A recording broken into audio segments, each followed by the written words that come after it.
Más tarde o más temprano, todos los seres humanos experimentan tormentas en sus vidas. Este mismo momento, hay gente enfrentando tormentas, pesares, lágrimas, temores, desilusiones y problemas. ¿Está usted en una tormenta? Permítame decirle algo.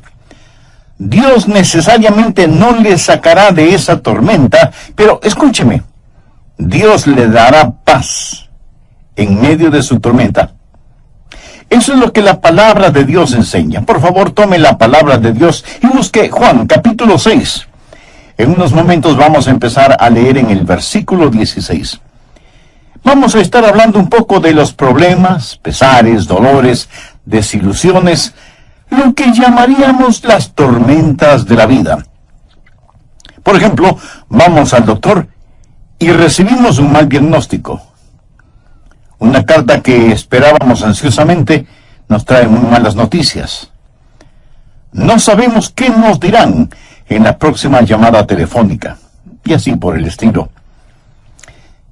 Mi esposa y yo en el desayuno leemos las Escrituras, de manera especial en el libro de los Proverbios.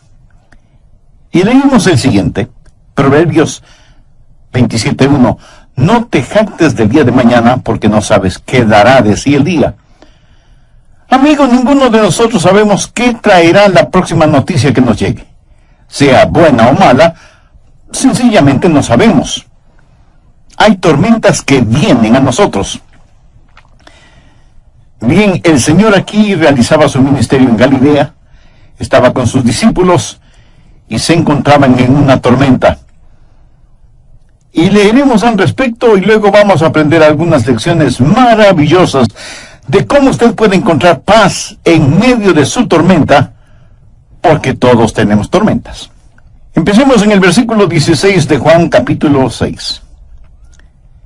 Al anochecer descendieron sus discípulos al mar, y entrando en una barca iban cruzando el mar hacia Capernaum. Estaba ya oscuro, y Jesús no había venido a ellos. Y se levantaba en el mar un gran viento que soplaba. Cuando habían remado como 25 o 30 estadios, vieron a Jesús que andaba sobre el mar y se acercaba a la barca, y tuvieron miedo.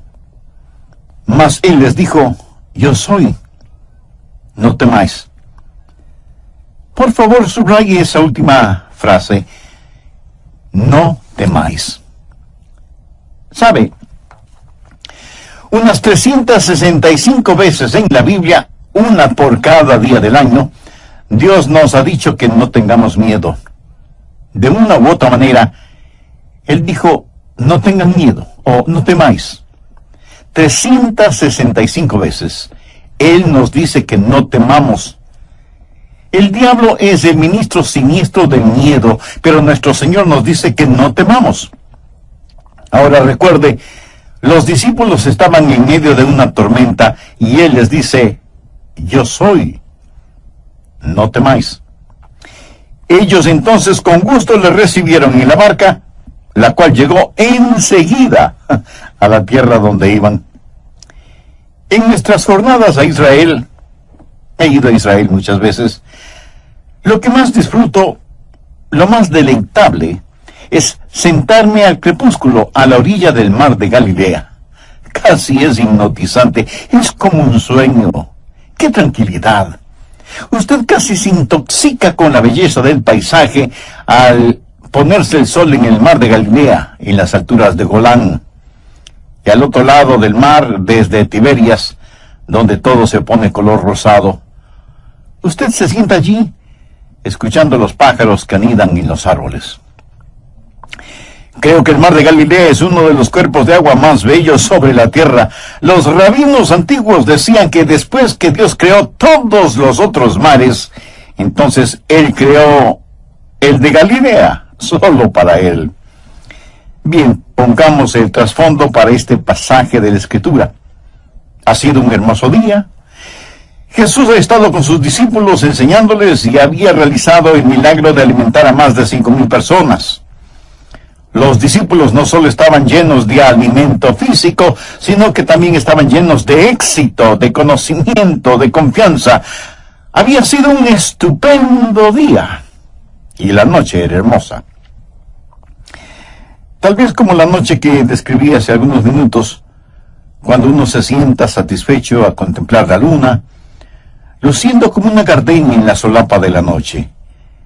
Y había una leve brisa suave como el suspiro de un bebé, acariciando sus mejillas. Y los discípulos, experimentados hombres de mar, suben a su barco para cruzar hasta el otro lado del mar, regocijándose de tan estupendo día. Y entonces sucedió así.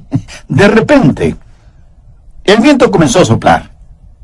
Las nubes cubrieron la luna y las estrellas, y el viento estaba soplando más y más fuerte. Las olas comienzan a levantarse amenazadoras, y el agua del mar comienza a llenar el barco, y ahora ellos se encuentran en medio del mar.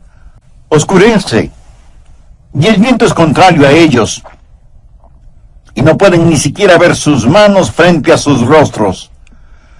Y el mar de Galilea, que había estado tranquilo como un lago dormido, ahora se ha convertido en una peligrosa y mortal trampa. Y estos experimentados marineros se llenan de temor. Hacen un esfuerzo con los remos. Están ya muy lejos de la playa como para nadar. Las olas rugen y ellos están seguros que van a naufragar. ¿Y dónde está Jesús? ¿Por qué no había venido con ellos? ¿Por qué los había olvidado? Y de pronto lo ven caminando sobre las aguas, pero eso no les causa ninguna alegría. Ahora el temor se transforma en terror. ¿Qué es lo que está sobre las aguas? ¿Es un monstruo marino? ¿Es un fantasma? Y entonces le reconocen, es Jesús, y caminando sobre las aguas. Y Él les habla y les dice, no temáis. En el Evangelio de Mateo dice, tened ánimo, soy yo, no temáis. Y ellos lo recibieron en el barco, y cuando así lo hicieron, observe esto, cuando así lo hicieron, de inmediato se encontraron en la playa. Ahora quiero darles 6 principios. Por favor, anótelos. Esto es lo que usted puede decir cuando está en una tormenta. Primero, estoy gobernado por su providencia.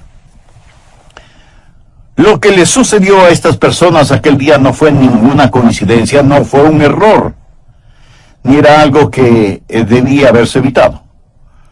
La tormenta sencillamente no tomó a Jesús por sorpresa. Amigos, si Jesucristo puede caminar sobre el agua, Jesucristo puede ciertamente pronosticar y prever el tiempo. Esto no fue incidental, fue providencial. Ponga al margen Mateo capítulo 14 y versículo 22. La Biblia dice, enseguida Jesús hizo a sus discípulos entrar en la barca. Él les dijo, ustedes deben hacerlo. Era Jesús quien los envió a esa tormenta. Puede ser que Dios ha diseñado su tormenta. Dios ha diseñado su tormenta, y si Él no la ha diseñado, escuche, si Él no la ha diseñado, Él ciertamente la ha permitido, porque nuestro Dios está en control de todo. Estuve leyendo el Salmo 107, los versos 24 y 25. Dicen, ellos han visto las obras de Jehová y sus maravillas en las profundidades, porque habló e hizo levantar un viento tempestuoso que encrespa sus ondas. ¿Lo ve? Es Dios quien controla los vientos y las olas. Él es quien causa que las tormentas lleguen.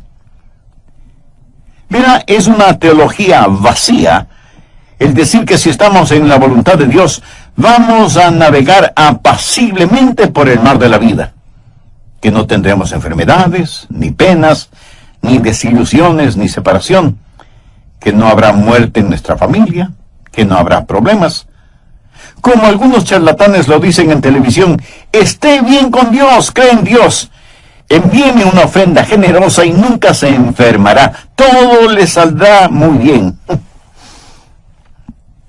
Este es el evangelio de la prosperidad, de los carros de lujo, de la tranquilidad financiera.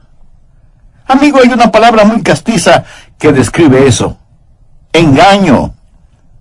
Escuche, vamos a tener dificultades y lo primero que usted puede decir cuando la dificultad llegue es que la providencia de Dios está sobre todo. Soy gobernado por su providencia. El plan maravilloso de Dios está en efecto, lo que llamamos la providencia de Dios. Ahora, recuerde, Jesús hizo que se embarcaran hacia la tormenta. Ellos estaban en esa tormenta debido a la providencia de Dios. Lo segundo que usted puede decir es, número 2, estoy creciendo por su plan. El plan de Dios es no complacerle. El plan de Dios es ensancharle. Ponga en su margen Salmo 4, versículo 1. Cuando estaba en angustia, tú me hiciste ensanchar. ¿Lo escuchó? Cuando estaba en angustia, tú me hiciste ensanchar. Quiero hacer una pregunta a aquellos de ustedes que han estado por algún tiempo en tribulaciones. ¿Cuándo ha crecido más? ¿Cuando todo estaba bien y navegaba calmadamente? ¿O cuando llegó la tormenta? ¿No creció usted más en la tormenta, en el dolor, cuando estaba aferrado a Cristo y tenía que clamarle? En la Biblia hay las tormentas que corrigen y tormentas que perfeccionan. De hecho, Jonás, quien pasó la noche en un colchón acuático, estaba en una de estas tormentas correctoras. Es decir, él estaba en ella porque estaba fuera de la voluntad de Dios. Él huía de Dios. Y Dios envió una tormenta correctora. Mas hay también tormentas que perfeccionan. Estos discípulos no estaban fuera de la voluntad de Dios. Entonces, ¿por qué estaban en una tormenta? Porque, escuche bien, se vieron en una tormenta porque estaban en la voluntad de Dios. Fue Jesús, nos relata Mateo, quien les hizo entrar en la barca. Estaban en esta tormenta porque obedecían a Jesús.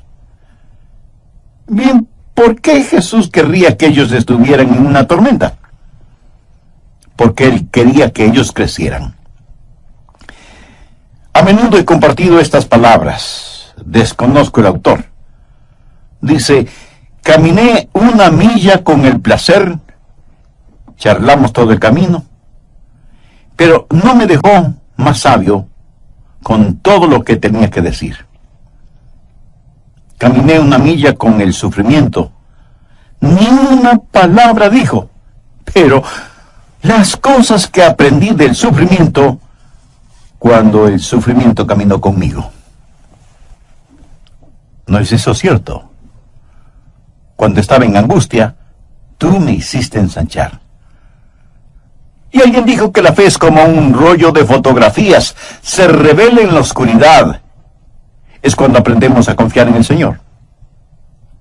Estaba leyendo sobre los israelitas cuando iban hacia la tierra prometida, hacia la tierra de Canaán.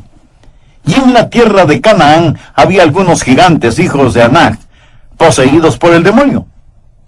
Y cuando los 2 espías de Israel fueron a explorar la tierra, al regresar 10 de ellos dijeron, no podemos conquistar esta tierra, aunque es una tierra de leche y miel, maíz, vino y aceite, granadas, higos y uvas, y tiene montes y valles, está habitada por gigantes y no podremos conquistarla. Pero 2 de los espías dijeron algo diferente. Busque en el libro de Números, Antiguo Testamento, capítulo 14, versículo 9. Por tanto, no seáis rebeldes contra Jehová, ni temáis al pueblo de esta tierra. Ahora, escuchen lo siguiente. Porque nosotros los comeremos como pan. Su amparo se ha apartado de ellos, y con nosotros está Jehová, no los temáis.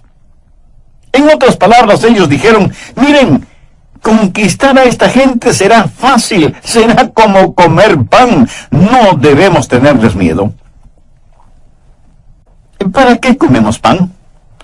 Pues para tener fortaleza. Crecemos comiendo pan. Es el pan el que nos da energía. Es el pan el sustento de la vida. ¿Qué es lo que Dios les estaba diciendo? Estas cosas que parecen serán su problema, serán su alimento. Amigo, usted crece cuando se alimenta de estos problemas. Verá, lo que nuestro Señor buscaba no eran debiluchos como discípulos.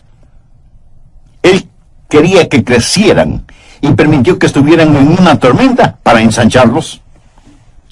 Recuerde que usted es gobernado por su providencia cuando está en una tormenta. Él gobierna sobre todo. Y usted está creciendo por su plan. Y es en la tormenta que usted va a crecer y llegar a ser más y más como el Señor Jesucristo. Usted dirá, pastor, no poseo lo que se requiere para crecer cuando estoy en una tormenta. Correcto, no lo posee. Por eso veamos el siguiente punto, número 3. Estoy favorecido por sus oraciones. Por favor, mire el versículo 17. Y entrando en una barca iban cruzando el mar hacia Capernaum. Estaba ya oscuro y Jesús no había venido a ellos. Ellos se preguntaban, ¿dónde está Jesús? Ya había oscurecido y él no ha venido. ¿Por qué él no había venido? Bien, él hacía otra cosa. ¿Qué es lo que estaba haciendo? Él oraba. Él estaba en la cima de la montaña orando. Anote al margen Mateo 14, porque esta historia es relatada de diversas formas en los diferentes evangelios. Y la Biblia dice en el versículo 23, despedida la multitud, subió al monte a orar aparte. Escuche, no piense que él le desampara solo porque no puede verlo cuando está en la tormenta. Él quizás no estará con usted en forma corporal, pero él está muy consciente de usted. Amo esa canción que dice, así como sus ojos miran al gorrión, sé que él me mira. Permítame darle otro versículo tomado de los otros evangelios. Anótelo, por favor. Marcos capítulo 6, empezando en el versículo 47. Y al venir la noche, la barca estaba en medio del mar, y él solo en tierra. Ahora preste atención a lo siguiente. Y viéndoles remar con gran fatiga, quiere decir que él los estaba observando. ¿Sabía usted que él lo ve a usted ahora mismo? Usted dirá, él no sabe dónde estoy. Él no está al tanto de mis dificultades. ¿Por qué está él tan lejos? ¿Por qué estoy yo en la tormenta y él en la orilla? Amigo, él está allí orando por usted. Él se apartó a un monte para orar. Él está allí en el monte mirando hacia abajo. Él ve a través de la oscuridad. Ellos no podían verle, mas él sí. ¿Y qué estaba haciendo? Él estaba orando. Desea un pensamiento bendito. Permítame compartirlo. Usted está en la lista de oración de Jesús. Usted está en la lista de oración de Jesús. No hay nada más consolador para mí que alguien me diga que está orando por mí. Hace algún tiempo fui a recibir a una persona en el aeropuerto. Yo no estaba ni siquiera seguro de que él supiera mi nombre. Él es un estupendo maestro bíblico. Y cuando me vio, me abrazó y me dijo, Adrián, oré por ti esta mañana. Un poco sorprendido, yo le dije, eso es maravilloso. Y él añadió, Adrián, yo oro por ti cada mañana, todos los días. ¿Sabe? Eso me conmovió profundamente. Hay millones de personas en esta tierra, hay gente por la que nunca nadie ha orado. Si usted está en la lista de oración de alguien, usted es muy bendecido. Y le puedo asegurar que usted está en la lista. Y empecé a compartir en el programa anterior 6 principios básicos que puede decirlos cuando enfrenta una tormenta. Primero, estoy gobernado por su providencia. Segundo, estoy creciendo por su plan. Tercero, estoy favorecido por sus oraciones. La Biblia dice que él, o sea, el Señor Jesús, vive para interceder por nosotros. Hebreos 7:25. Por lo cual puede también salvar perpetuamente a los que por él se acercan a Dios, viviendo siempre para interceder por ellos. ¿Usted ha venido a Dios por medio de Jesús? Entonces, está en su lista de oración. ¿Y qué está haciendo? Escuche, el trabajo terminado de Jesús es el Calvario. El trabajo no terminado de Jesús es su ministerio de oración. Así que estoy gobernado por su providencia, estoy creciendo de acuerdo a su plan y soy bendecido por sus oraciones.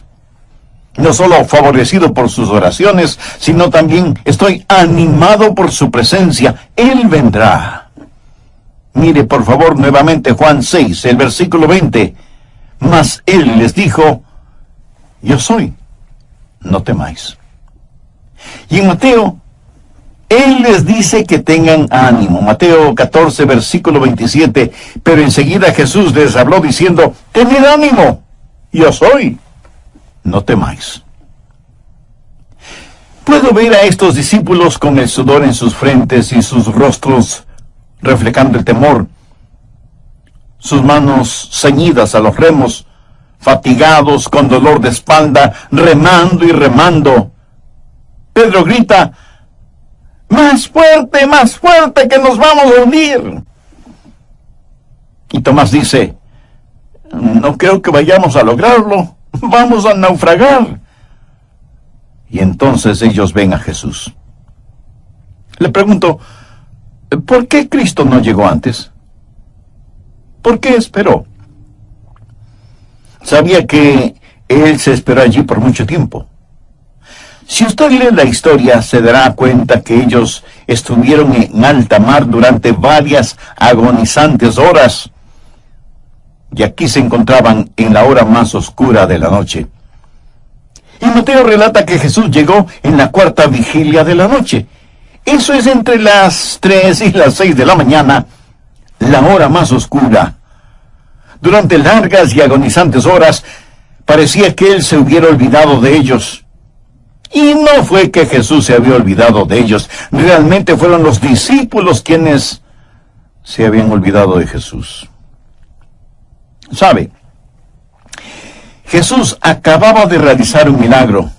Si usted lee la historia en el 6º capítulo de Juan, se dará cuenta que Jesús había alimentado a unas 5,000 personas. Note por favor el versículo 12. Y cuando se hubieran saciado, dijo a sus discípulos, recoged los pedazos que sobran para que no se pierda nada. Recogieron pues, y llenaron 12 cestas de pedazos. Bien, ¿por qué llenaron 12 cestas? ¿Cuántos discípulos? 12 discípulos. Bien, Él les dijo, ahora recojan todo, recojan los pedazos que sobraron. Cada discípulo tenía una cesta de pan al lado de sus pies. En esa barca hay unas cestas de pan. Él acababa de llevar a cabo un milagro y ahora ahí están ellos llenos de temor. Y pensaban, ¿por qué Jesús se ha olvidado de nosotros? Ellos se habían olvidado de Jesús. Ellos se olvidaron de lo que Jesús había hecho. ¿Acaso no tendemos a hacer eso? Es decir, ¿cuántas veces nuestro Señor nos ha liberado, realizando milagros para nosotros, pero nosotros nos hemos olvidado de Él? Lo que ellos debieron haber hecho era, recuerde, lo que Pablo enseñó en 1 Tesalonicenses capítulo 5, verso 18. Dad gracias en todo, porque esta es la voluntad de Dios para con vosotros en Cristo Jesús. Pero nuestro Señor esperó. ¿Por qué esperó? Bueno, su espera, su retraso antes de llegar a ellos fue estratégico y deliberado. Por favor, anote este versículo, Isaías capítulo 30, versículo 18. Por tanto, Jehová esperará para tener piedad de vosotros. ¿No es este versículo estupendo? Por tanto, Jehová esperará, no para ser cruel con usted, sino para tener piedad de vosotros y por tanto será exaltado.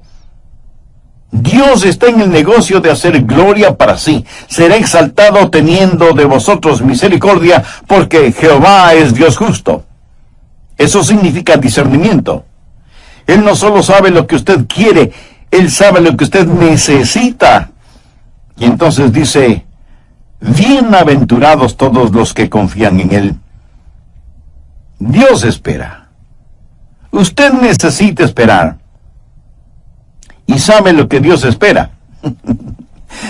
Dios está esperando que usted espere en Él. Dios espera que usted espere en Él. ¿Alguna vez ha pensado en la deliberada tardanza del Señor? Estuve leyendo el capítulo 11 de Juan, que relata la muerte de Lázaro. María y Marta, que amaban a Jesús, y sabían que Jesús también amaba a Lázaro, mandaron a buscar a Jesús, que entonces estaba en Betania. Y le dijeron, Señor, aquel a quien tú amas está enfermo. La Biblia dice que Jesús se quedó 2 días más en el lugar donde estaba. 2 días más, antes de que él hiciera alguna cosa. Aún antes de empezar a caminar hacia la casa de sus amigos. Ahora, suponga que usted recibe un mensaje que alguien de su familia inmediata, está enfermo o enferma, y usted dice, bueno, creo que me quedaré aquí un par de días más. Eso sería poco menos que cruel e inhumano, ¿no le parece? Usted diría de inmediato. Pero Jesús esperó 2 días, y cuando llegó, ya habían pasado 4 días. Y Jesús dijo, me alegro de que Lázaro esté muerto. Algunos de ustedes dirán, pero pastor, ¿qué es lo que está diciendo? Escuche con atención. Eso es lo que Jesús dijo, no con sus palabras, sino con sus acciones. Porque Jesús sabía lo que iba a hacer, iba a resucitar a Lázaro. Ahora, suponga que Jesús hubiera venido inmediatamente y hubiera sanado a Lázaro. Y él pudo haberle hecho así, pero no lo hizo. ¿Sabe por qué? Porque si hubiera sanado a Lázaro, algunos hubieran dicho que Lázaro de todas maneras se hubiera sanado. O, ¿cómo saber si en realidad Jesús lo sanó? Pero ellos no tuvieron ninguna explicación frente al milagro de la resurrección de Lázaro. Jesús tuvo un plan. Y ese plan no tuvo ningún sentido para Marta, quien prácticamente le llamó la atención a Jesús. No tuvo ningún sentido para María tampoco. Pero tenía sentido para el Señor Jesús. Por lo tanto, el Señor espera. Dios dio una promesa en el jardín del Edén, que enviaría al Mesías. Pero esperó 4,000 años. ¿Escuchó lo que dije? Esperó 4,000 años antes de hacerlo. La Biblia dice, cuando vino el cumplimiento del tiempo, Dios envió a su Hijo. Cuando vino el cumplimiento del tiempo. Muchas veces tratamos de cosechar las bendiciones de Dios antes de que maduren. Jehová esperará para tener piedad de vosotros, teniendo de vosotros misericordia. Bienaventurados todos los que confían en Él. Dios desarrolla paciencia. Dios nunca tiene prisa, pero nunca se atrasa tampoco. Habacuc 2, versículo 3 dice, aunque la visión tardará aún por un tiempo, mas se apresura hacia el fin, y no mentirá. Muchos esperamos el regreso de Jesús. La gente dice, ¿dónde está la promesa de su advenimiento? Porque desde el día en que los padres durmieron, todas las cosas permanecen así como desde el principio de la creación. Anótelo simple y llanamente. Él está por venir. Él viene. Y Él regresa en el tiempo perfecto de Dios. Pero Él retorna. Nuestro Señor está por venir. Luego usted puede decir, en el medio de su tormenta, Estoy protegido por su poder. Note lo que él dice en el versículo 20. Yo soy. No. La voluntad de Dios nunca le llevará donde la gracia de Dios no pueda eternamente verdadero. Verá, enseguida Jesús hizo a sus discípulos entrar en la barca e ir delante de él a la otra ribera. Usted leyó eso en la palabra de Dios. Él les dijo que cruzaran el mar, no que bucearan. Iban sobre, no debajo del mar. Dios tiene un plan para usted. Jesús no dejó a sus discípulos en el desastre. Él les mandó que fueran a la otra ribera. Y cuando Él vino a ellos, Él les dijo, yo soy. No temáis. Yo soy, no temáis. Cuando Jesús usa las palabras, yo soy, ¿qué quiere decir con ese yo soy? Bien, el versículo 20 dice yo soy. ¿Lo ven? En el griego literalmente dice yo soy. Y es lo que leemos en la Reina Valera, literalmente, yo soy. Y yo soy es el sagrado nombre para la deidad. Significa Él es omnipotente, el eterno. Lo que afirma es, yo soy el que soy. Soy el gran yo soy. Yo existía aún cuando este mar ni siquiera era un vapor, este mar de Galilea. Yo soy el gran yo soy. Piense al respecto. Cuando Él dice, yo soy, es una proclamación de presencia eterna. No dice, yo fui, pero a lo mejor ya no soy. Tampoco dice, yo seré, pero a lo mejor no lo soy todavía. No. Él es, yo soy el que soy. Nunca hubo un tiempo cuando Jesús no fue, nunca habrá un tiempo cuando Jesús no sea. Y amigo, en medio de su tormenta, solo recuerde esto, cuando Él dice yo soy, es una proclamación de su presencia. Pero le diré algo más. No solo es una proclamación de su presencia, sino también un anuncio de abundancia. ¿Sabe lo que yo soy es? Es una frase incompleta. Yo soy... ¿qué? Bueno, llene el espacio vacío. Una y otra vez en el Evangelio de Juan, Jesús dice, yo soy, yo soy, yo soy. Él dijo, yo soy el camino. ¿Está usted perdido? Llene el espacio vacío. Él es el camino. ¿Está usted en el lado equivocado y quiere entrar? Bien, Él es la puerta. ¿Está padeciendo hambre? Él es el pan de vida. Tropieza en la oscuridad. Él es la luz del mundo. Y si usted está muerto en sus delitos y pecados, Él dice, yo soy la resurrección y la vida. Yo soy. Yo soy. Déjeme decirle algo muy importante, mi amigo. Él es el yo soy para usted. Y usted solo tiene que llenar los espacios vacíos. Yo no sé de sus problemas, desconozco sus necesidades, pero sí sé cuál es la respuesta, y su nombre es Jesús. Jesús es todo lo que este mundo necesita hoy. Y mi consejo para usted en medio de la tormenta es que vea a Jesús, el gran yo soy, y lo vea caminando sobre el agua, puesto que lo que parecía iba a estar por encima de su cabeza, ya estaba bajo sus pies, estaba bajo sus pies. Y usted está sentado en las alturas con Él, y no puede ahogarse con su cabeza fuera del agua.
Usted está sentado en las alturas con el Señor Jesucristo. Él es el gran yo soy y puede notarlo. Está protegido por su poder. Y el último punto. Usted puede decir, estoy siendo guiado por su propósito. Mire el versículo 21. Ellos entonces con gusto le recibieron en la barca, la cual llegó enseguida a la tierra a donde iban. Dios no les había prometido navegar calmadamente, mas sí les había prometido un desembarque seguro. Llegaron enseguida a la tierra a donde iban. Verán, su destino ya está determinado. Tiempo y espacio no son ningún impedimento para el Señor Jesucristo. Él los llevará a la orilla. Ellos pasaban por tribulación, pero Jesús dijo, en el mundo tendréis tribulación, pero confiad, yo he vencido al mundo. ¿Lo ven? Esa tormenta sencillamente representa al mundo. ¿Dónde está Jesús? Jesús ha vencido al mundo. Eso es lo que le está diciendo. Amigo, hagamos otra aplicación para concluir. El barómetro espiritual está bajando y todos los que podemos leer las señales de los tiempos sabemos que se está formando una tempestad. En ocasiones, el mar es más tranquilo antes de la tormenta. Y esto lo aprendí en la Florida. Cuando dicen que viene un huracán, usted sale afuera y dice, no puede ser, jamás, nunca. Sin embargo, el barómetro baja y sabe que la tempestad se viene. La Biblia nos lo dice. Amigos, pronto nuestro Señor, que ha estado en el monte de su gloria orando por nosotros, va a levantarse de su trono. Entonces caminar sobre el agua será como un juego de niños. Él descenderá caminando en las nubes, Él regresará en su gloria, y nosotros los que estamos aquí en el mar del tiempo, inmediatamente estaremos en las orillas de la eternidad. La Biblia dice que así sucedió con los discípulos. Tan pronto como recibieron